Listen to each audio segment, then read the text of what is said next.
भागो भागो, तूफान आ रहा है, जंगल में तूफान आ रहा है। भागो, सबको अपनी जान बचाना होगी, पहाड़ की दूसरी तरफ भागो। हर तरफ हलचल थी। सभी पक्षी अपनी अपनी जान बचाने के लिए भाग रहे थे, क्योंकि जंगल में बहुत तेज तूफान आ रहा था। गुड़िया, जल्दी उठो मेरी बेटी, हमें यहाँ से जाना होगा।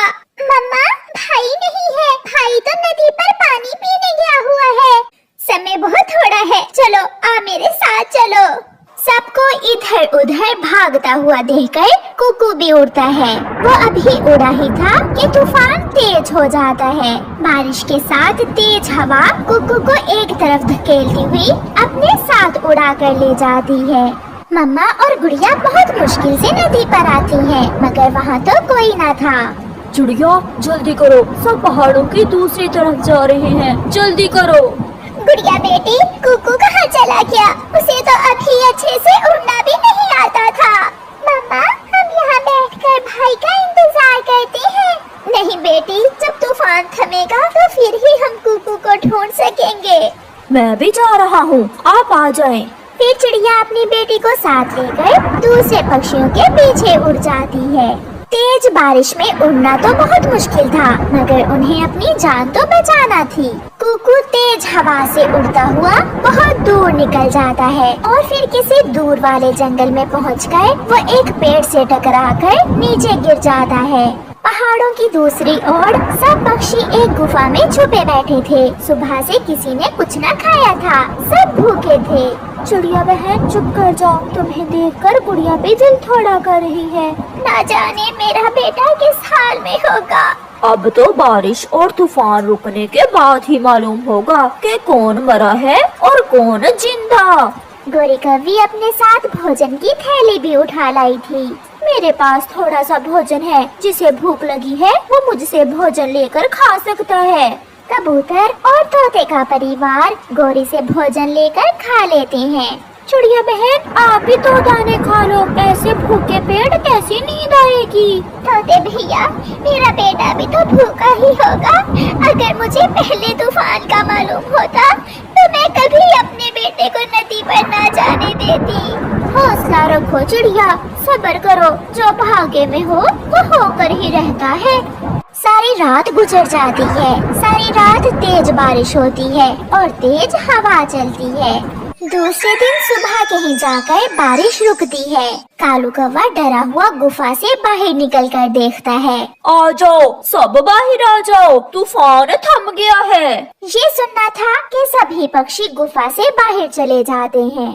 मम्मा चिड़िया और उसकी बेटी गुड़िया कुकू की खोज में निकलती हैं। कुकू, कुकू बेटा, आप कहाँ हो? वो दोनों माँ बेटी घने जंगल में जाती हैं। पेड़ तो जड़ों से उखड़ चुके थे। वो दोनों थक हार कर एक टूटे हुए पेड़ के ऊपर बैठ जाती हैं। गुड़िया बेटी, हमारा कुकू कहीं नहीं है। शायद मेरा बेटा अब जिंदा नहीं रहा। चुप कर जाए मम्मा, चुप कर जाए। हम कमजोर पक्षी कर भी क्या सकते हैं?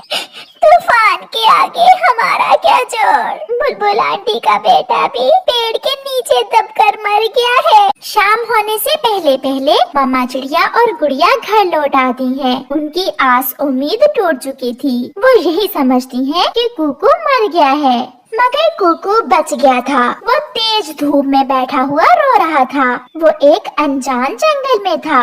मम्मा बहुत परेशान होंगी, मगर मैं घर भी तो नहीं जा सकता। मुझे तो रास्ते की भी कोई समझ नहीं है। उसे भूख लग रही थी और थोड़ी ही दूर उसे चनों के कुछ दाने नजर आ जाते हैं। कुकू कुछ दाने खा लेता है। अब वो संभल चुका था। मुझे वापस घर जाना होगा। जैसे भी हो मुझे अपनी माँ और बहन के पास जाना होगा। फिर वो घर वापस जाने के लिए योजना बनाता है।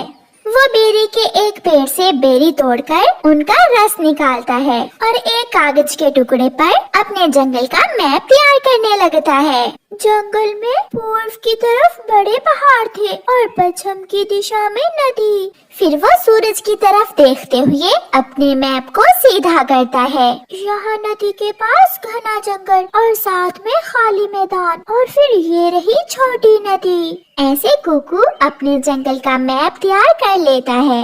अब मुझे उड़ना होगा। कुकू वहाँ से उड़ता है। मम्मा चिड़िया और गुड़िया भी आज भोजन लेने चली जाती हैं।